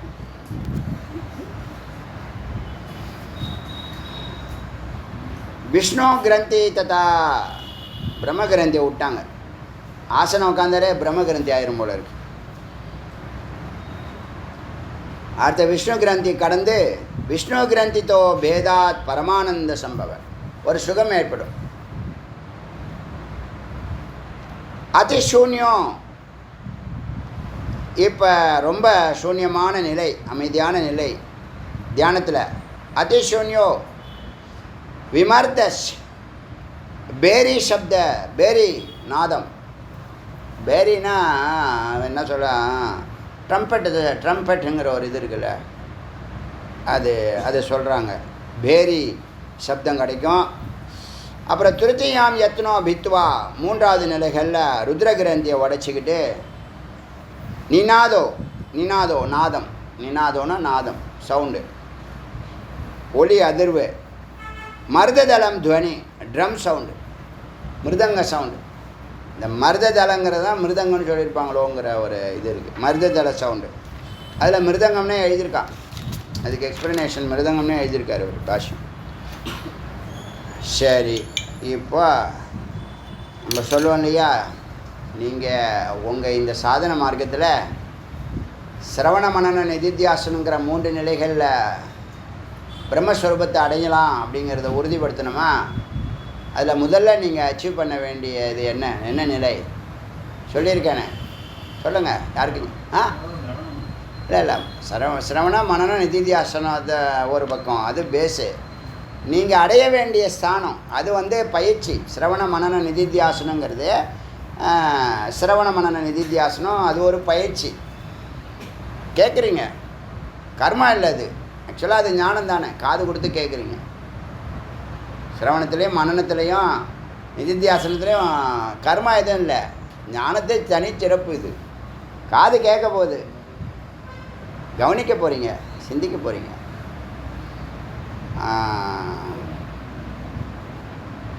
முதல்ல நீங்கள் அடைய வேண்டிய நிலை சர்வஜ்ய நிலைன்னு சொன்ன மறந்தாச்சு.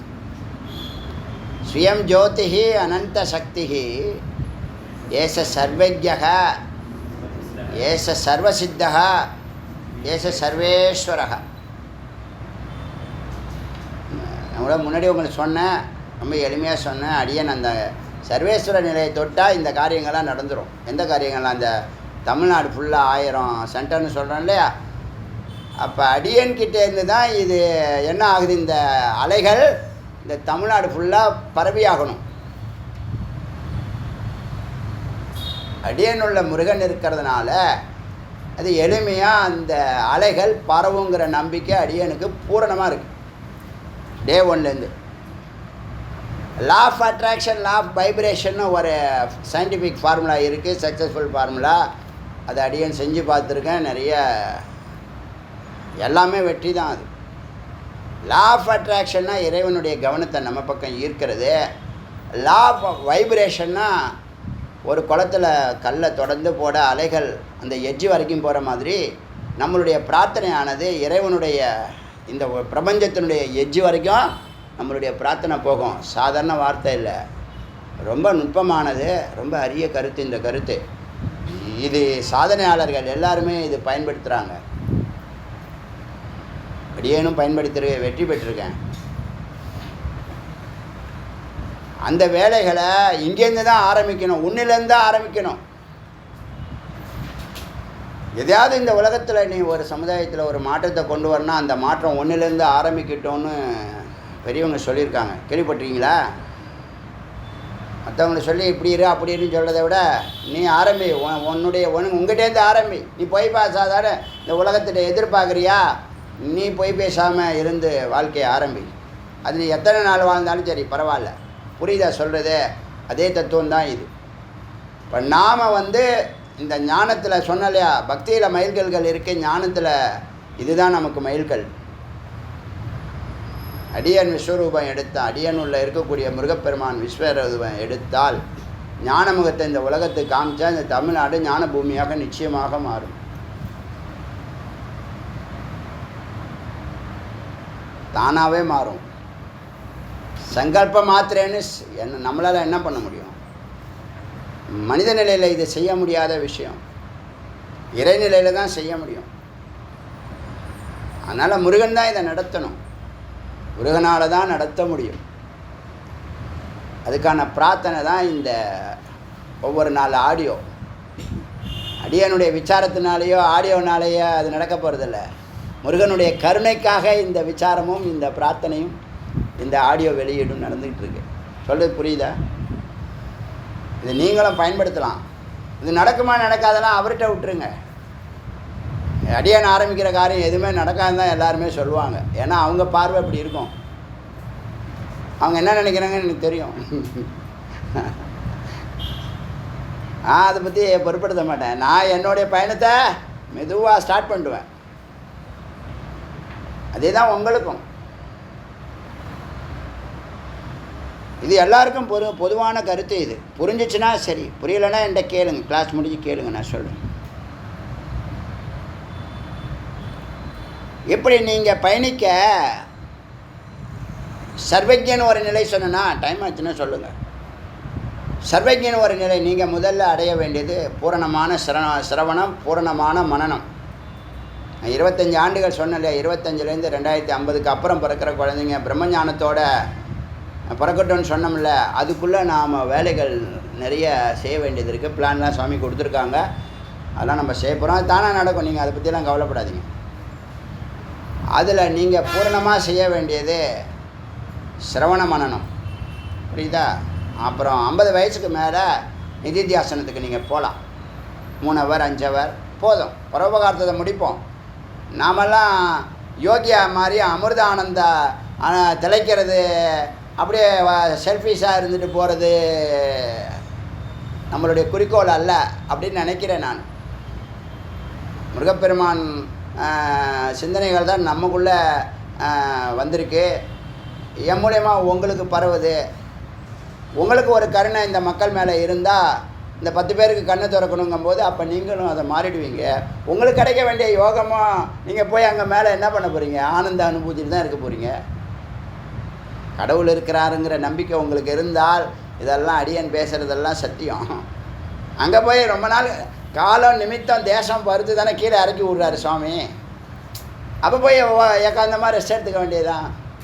வேறு ஏதாவது லோகத்தில் போய் என்ஜாய் பண்ணால் அதுக்கும் லோகம் இருக்க, பகவத்கீதை ஆதாரம் இருக்குது.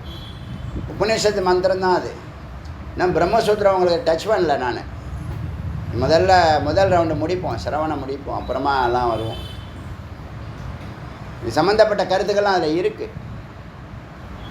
அடியனே பூர்ணமாக இன்னும் அதில் என்ன இருக்குதுன்னு எனக்கு தெரியாது. இருக்கு, உபநிஷத்தை உறுதிப்படுத்துகிறாங்க, உபநிஷத்து கருத்துக்களை வலியுறுத்துகிறாங்க, புரியுதா? அதில் 4 முக்கியமான சூத்திரம், அந்த 4 சூத்திரமும் எனக்கு தெரியும். அது சார்ந்து அதை விளக்கிறதுக்காக தான் மற்ற சூத்திரங்கள்லாம். அதில் என்ன இருக்குதுன்னு தெரியாது, வரட்டும் அது.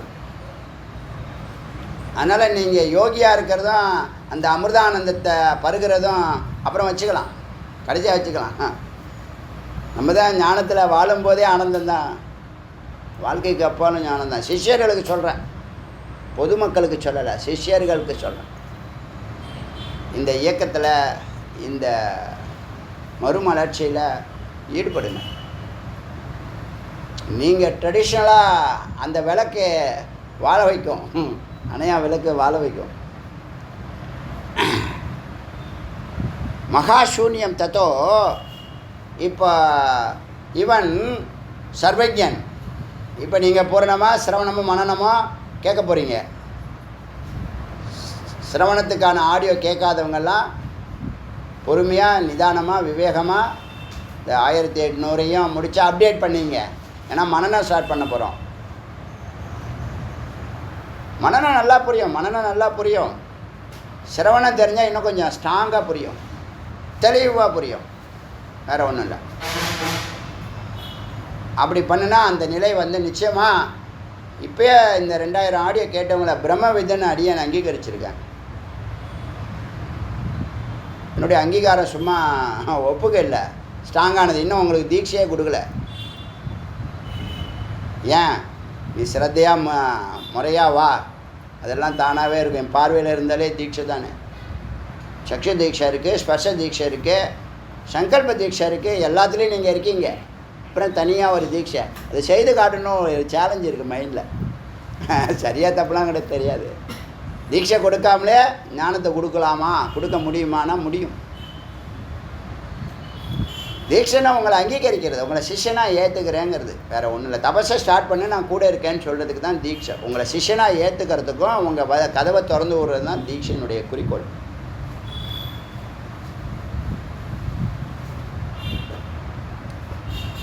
ஸோ சர்வஜங்கிறது ஒரு நிலை. எல்லாம் புரியும், எல்லாம் தெரியும், எல்லாத்துக்கும் சொல்யூஷன் உங்களுக்கு வரும். உயிர்கண் திறந்துடும், வேறு ஒன்றும் இல்லை. கண் இல்லாமல் பார்ப்பீங்க, காது இல்லாமல் கேட்பீங்க, வாய் இல்லாமல் பேசுவீங்க. அடுத்தது சர்வசித்தகன்னு ஒரு நிலை இருக்குது, அது ஒரு புள்ளியில் இருக்குது. அந்த புள்ளியை பற்றி இந்த மந்திரம் சொல்லுது. இறுதி நிலை தான் சர்வேஸ்வர நிலை. சர்வசித்த நிலையில் வந்து சர்வசித்தகன்னு சொல்கிறோம் இல்லையா. ஆக்சுவலாக பார்த்திங்கன்னா சுயம் ஜோதிக அனந்த சக்திக்கு ஒரு உபநிஷத்தில் இருக்குது, சர்வசித்தக இந்த உபநிஷத்தில் இருக்குது. மந்திரமே இப்போ தான் வருது, ஆனால் நம்ம ஏற்கனவே சேர்த்துட்டோம். 5 வார்த்தையில் இதுதான் அதுக்குள்ளே இருக்குங்கிறது தெரிஞ்சிடுச்சு. இதை தான் நீங்கள் பயணிக்கணுங்கிறது, இதை தான் நீங்கள் அடைய வேண்டியது, ரீச் ஆக வேண்டிய புள்ளிகள், இதெல்லாம் மைல்கல் தான். இதுவே இறுதியானது அல்ல. நம்மளுக்கு பரபிரமம் தான் இறுதியானது. ஆனால் அதுக்கு முன்னாடி போகிறப்ப படிக்கட்டு இருக்கா இல்லையா, பல சித்திகள் இருக்கா இல்லையா, பல உயர்வு நிலைகள் இருக்கா இல்லையா. சௌபாகிய லட்சுமி மாதிரி ஆசீர்வாதமாக நான் பார்க்குறேன். அந்த உபநிஷத்தை ஆசீர்வாதமாக பார்க்குறேன், இந்த உபநிஷத்தை தான். அப்போது சர்வஜக சர்வசித்தக இந்த உபநிஷத்தில் இருக்குதுன்னு எனக்கு தெரியாது. ஆனால் நம்ம சேர்த்தோம். அச்சா 3 வார்த்தை. அடுத்தது சர்வேஸ்வரக இறுதி நிலை, அது மாண்டூக்கிய உபநிஷத்தில் இருக்குது. சர்வஜகம் சர்வேஸ்வரகம் மாண்டூக்கிய உபநிஷத்தில் இருக்குது. சித்தக இந்த உபநிஷத்தில் இருக்குது. சுயம் ஜோதிக்கு அனந்த சக்திக்கு வேற ஒரு உபநிஷத்தில் இருக்குது. அதை மனனத்தில் நான் அதை சொல்லுவேன். அப்போ அந்த 5 வார்த்தையும் நீங்கள் முதல்ல ரியலைசேஷன் ஆகணும். அறிதல், தெரிதல், புரிதல், உணர்ந்து வாழணும். அதுக்கு சிரவணம் ஒரு 50% வேலை செய்யும். மனனம் பூரணத்தை பூர்த்தி பண்ணிடும். புரியுதா? அங்கே தான் நிஷ்பத்திங்கிற நிலை வருது. உங்களுடைய ஞான நிஷ்பத்தி, ஆரம்பம், முடிவு, சம்பத்தி, சித்தி. நிஷ்பத்தி வார்த்தை மறக்காது, முக்கியமான வார்த்தை. எழுதி சொன்னல. அப்போது இந்த உபநிஷத்தில் தான் அந்த அங்கீகாரம். நம்ம சொன்ன வார்த்தை எப்போ சொன்னோம்? இந்த உபநிஷத்தை படித்தோமா ஏற்கனவே? யாராவது உபதேசம் பண்ணாங்களா? அதான் முருகப்பெருமான் கருணைன்னு சொல்கிறது. வடிவமைச்சமா இல்லையா? அது மாதிரி தான் பரம்பொருள் தன்னை தேடுறவனை தேட விட்டு, சில பேரை 10வது பிரகாரம், சில பேர் 5வது பிரகாரம், சில பேர் 7வது பிரகாரம்னு பலவிதமாக சுத்த விடுறாங்க. அவங்கவுங்களுடைய பக்தியினுடைய நிலைப்பாடில். சரணாகதி அடைஞ்சவனுக்கு டைரக்ட் கர்ப்பகிரகம், கொஞ்ச நாள் காத்திருக்கணும், அவ்வளோதான். குரு சேவா செய்யணும், அவ்வளோதான். பாக்கி பேர்லாம் சுத்த விடுறாருல. அப்படி இந்த 108 உபநிஷத்தை அதுக்குள்ளே தான் பரம்பொருள் வெவ்வேறு பார்த்தா பசில்ஸ் மாதிரி தன்னை பிரித்து போட்டு வச்சுருக்காங்க. அந்த எல்லா புள்ளிகளும் நமக்கு தெரியுது, அடியனுக்கு தெரியறது. இதெல்லாம் டே 1 பேசியிருக்கேன். இப்படி தான் பயணிக்க போகிறோம், இப்படி தான் போக போகிறோம். அதை புள்ளிகள்னு சொன்னேன். இந்த புள்ளிகள் எல்லாம் முதல்ல 1000 புள்ளிகள் உங்களுக்குள்ளே வைப்பேன். பிரம்மத்தை பற்றிய 1000 புள்ளிகள். அந்த 1000 புள்ளிகளும் மனனத்தில் கனெக்ட் ஆகிடும். ஸ்ட்ரக்சர் க்ளீனாக தெரியும். தொடர்ந்து நீங்கள் மனனத்தினுடைய எட்ஜுக்குள்ளே ஒரு நிலை தொட்டுடும், பூரணமாகும். அதான் நிஷ்பத்தி. நிதித்தியாசனம் தொடர்ந்தால் பிரத்யட்சமாகும், சாட்சாத்காரம்னு பேர். அப்படி தான் சுவாமி என் நெஞ்சிலேருந்து வெளிப்பட்டாங்க. அந்த நிலையில் தான் வெளிப்பட்டிருப்பாங்க. என்னுடைய அனுமானம். சொல்கிறது புரியுதா? ஃபோட்டோஸ் வருதில்ல. சுவாமி எப்போ வந்தாங்க? 4 நட்சத்திரம்லாம் பார்த்து தான் வந்திருக்காங்க.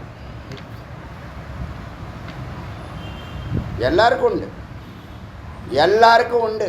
யாரெல்லாம் இந்த முறையில் பயணிக்கிறீங்களோ, ஏன்னா சாஸ்திரம் எல்லாருக்கும் சத்தியம், எல்லாருக்கும். அவங்களுக்கு சத்தியம் மாறுபடும், இவங்களுக்கு எல்லாருக்கும் ஒரே ரூல் தான். உங்கள் பக்குவ நிலைகளில் முன்ன பின்ன ஆகுது. புரியுதா? இதோ இப்போ இவர் நேராக அனுபவத்துக்கு போகிறார் போல், கூடியவரை போயிடுவார் போல். இருக்காரா இல்லையா? உங்களுக்குள்ளே இருக்கிறாரா இல்லையா? அவர் என்ன நடிக்கிறாரா? செயற்கையாக இருக்காரா? நெவர். I know. எல்லாருமே இருக்கீங்க. அப்படி இருக்கீங்க, லைட்டாக இருங்க. யாரும் அந்த ஏகாகிர சித்தம் வரல. அனிருத்த நிலைக்கு போகிறார் அவர். அனுபூதி ஆகிடும், பூரணமாகிடும், நிரந்தரமாகும். அதெல்லாம் கொஞ்சம் கொஞ்சமாக போட்டோம். ஒன்றும் அவசரம், தானாக நடக்கட்டும். நீங்கள் எந்த எஃபர்ட்டும் எடுக்காதீங்க. உங்களை பொறுத்தவரை எந்த எஃபர்ட்டும் எடுக்காதீங்க. அப்படியே சிரவணம் பண்ணுங்கள், மனனம் பண்ணுங்கள். அடியான் எப்படி வாழ்கிறேன் அது மாதிரி வாழ்க்கை நடத்திட்டே வந்து எல்லாம் அது தானாக நடக்கட்டும். தானாக நடக்கிறது தானாக நடக்கட்டும். சுவாமிகிட்ட ஒப்படைச்சிடுங்க. அதெல்லாம் முருகப்பெருமான் நம்மளை வழி நடத்துவாங்க.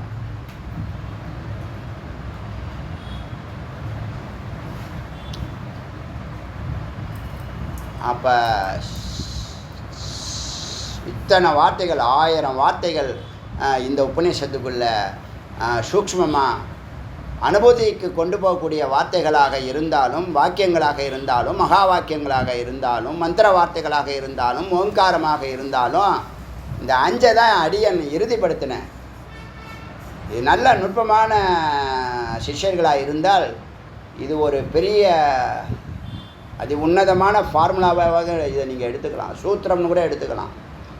ஸ்வயம் ஜோதிகி அனந்த சக்திகி, ஸ்வயம் ஜோதிகி அனந்த சக்தி, தானே விளங்குவது, அழியாத பொருள், எல்லையற்ற ஆற்றலுடையது, எல்லாவற்றையும் அறியக்கூடியது, சர்வஜக சர்வசித்தக, எல்லாவற்றையும் அடையக்கூடியது, சர்வேஸ்வரக பரபிரம்மம். இதை பார்த்தீங்கன்னா இந்த 5 வார்த்தையில் சச்சிதானந்தம் மறைஞ்சிருக்கிறதா ஃபீல் ஆகுது.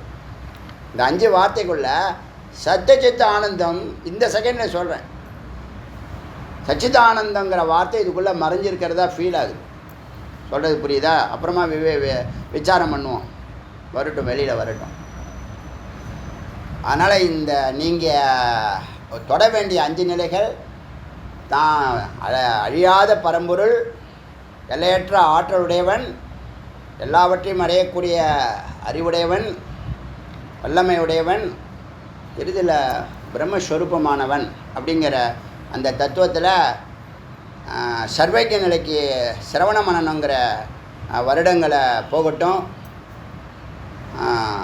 சர்வசித்தகங்கிறது தான் இப்போ இன்றைக்கி கேட்க போகிறீங்க. இன்றைக்கி அதை நாளைக்கு ஆரம்பிக்கிறேன். அடுத்த சர்வேஸ்வர நிலைக்கு அது இறுதி நிலை. அடுத்தது பிரம்மந்தான். இந்த உபாதி வரைக்கும் தான் சர்வேஸ்வர நிலை. இதுக்கு மேலே ஒன்றும் இல்லை. இந்த உபாதியை விட்டுச்சுன்னா, சர்வேஸ்வரங்கிற பேரை விட்டுச்சுன்னா பிரம்மங்கிற நிலை தான். இது புரியுதா சொல்கிறது? இந்த 5 நிலைகளை நீங்கள் அடைய வேண்டிய இடம் எல்லாம் ஒரு புள்ளியில் இருக்குது. இந்த புள்ளி இருக்குதுங்கிறத தெரிஞ்சுக்குங்க. இந்த பயணத்தை நீங்கள் சிரவண மனனத்தில் நீங்கள் அடியவனோட பயணிக்கும்போது இதெல்லாம் தானாகவே நடக்கும். எப்பயுமே என்னுடைய லைஃப்பில் தானாக நடக்கிறது சிறப்பு மிக்கது. இறைவன்கிட்ட பிரார்த்தனை பண்ணுங்கள், அது நடக்குதா இல்லையா பாருங்கள். தானாக நடக்கிறது சிறப்பு. போட்டு வலியுறுத்தி தானாக கிடைச்சா அமிர்தம், கேட்ட பிற்பாடு கிடைச்சா தண்ணி, வலியுறுத்தி பிடுங்கினீங்கன்னா ரத்தம். எதை குடிப்பீங்க? தானாக கிடைக்கிறது அமிர்தம். பயிற்சியும் பண்ணலாம், முயற்சியும் பண்ணலாம், ஆனால் காத்திருக்கணும். எங்கே போகிறோம் வேகமாக? எங்கேயும் போக போகிறதில்ல. இதை புரிஞ்சுக்கிட்டு இந்த 5 வார்த்தைகள் மிக மொத்த உபநிஷத்தினுடைய சாரமாக அடியேன்னு பார்க்குறேன். இந்த 5 வார்த்தையை மறைமுகமாக சச்சிதானந்த வார்த்தையும் அதுக்குள்ளே இருக்கிறதா இப்போ ஃபீல் ஆகிடுச்சு, உணர்ந்துட்டேன். அதனால் இதை கவனம் செலுத்துங்க. நாளைக்கு அந்த 21வது மந்திரத்தை நாளைக்கு ஆரம்பிக்கிறேன். அருணாச்சல சிவ, அருணாச்சல சிவ, அருணாச்சல சிவ, அருணாச்சல, அருணாச்சல சிவ, அருணாச்சல சிவ, அருணாச்சல சிவ, அருணாச்சல, அருணாச்சல சிவ, அருணாச்சல சிவ, அருணாச்சல சிவ, அருணாச்சல. திவேல் முருகனுக்கு உருவாய் அருவாய் உலதாய் இலதாய் மறுவாய் மலராய் மணியாய் ஒளியாய் கருவாய் உயிர்